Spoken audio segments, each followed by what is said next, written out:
Waliniekelea blocks huku, ndio maana unaona nikitembea nasikia uchungu sana.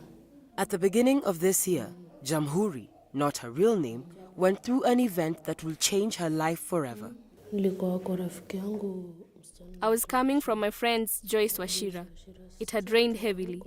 While waiting for a car to take me home, a personal car drove by. I recognized one of the passengers. The driver was unknown to me. He offered to drop me to my destination, saying they were also headed in that direction. At one point, they sped fast the direction to my home. I was alarmed and I questioned them. Immediately, my mouth was tied from behind and I became unconscious. I do not know what that cloth had, but by the time I opened my eyes, I realized we were out of the city center and far from home. I saw another man on a roadside canteen. He also came inside the car. Wakaita jamaa mwingine, alikuwa tu amekaa kwa kibanda ingine kando. Ingine inanifanyikia. The 24-year-old assailants took her to a house under construction and violated her till the wee hours of the morning. Vile waliniachilia, When they were finished, I looked at my phone. It was 3 a.m. I was left alone. I walked. I saw a motorbike. I stopped it to ask directions, but I was too scared I turned down a ride offer from him. He pointed out the directions and came out from the same canteen where we had picked up the third man.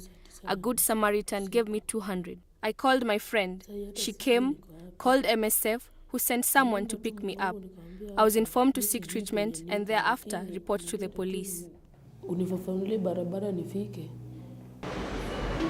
This and many other incidents are the reason for the Médecins Sans Frontières, or MSF, Sexual-Based Gender Violence, or SGBV project. The project caters to survivors of sexual violence. At MSF, survivors are provided with free medical attention and counseling services. The NGO also does emergency pickups in the event a survivor calls through their hotline number and can't get to the facility on their own. It's fine, of course, but we have... Corinne Torres, or Coco, is the project coordinator in charge of Nairobi County.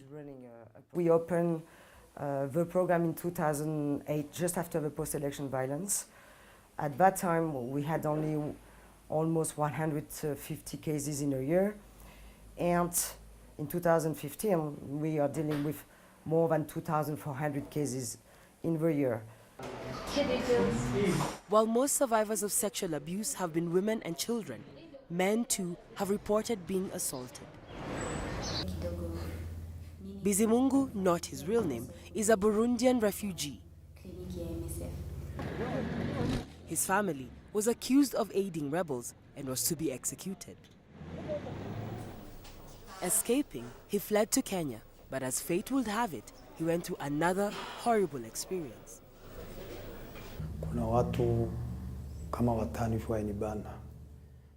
5 men attacked me, and 2 of them raped me. I was moving from one location, Kasarani, going to another, Dandora, when I decided to cut across a field, seeing it an easy route. But because I was a visitor, I got lost. I saw these 5 men. They were smoking weed and chewing cat. I went to ask them for directions. They first robbed me, they took my phone and $100. I then thought they were just thieves, but one of them started to undress. I struggled with them. They took a razor and tore on my buttocks.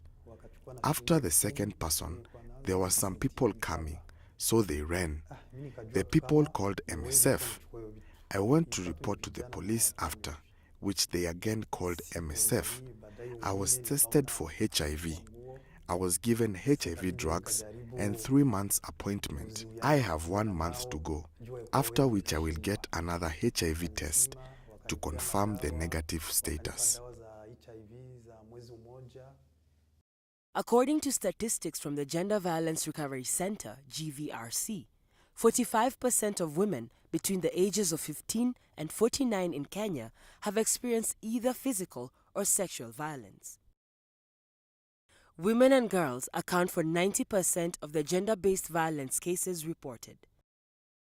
1 in 5 Kenyan women have experienced sexual violence.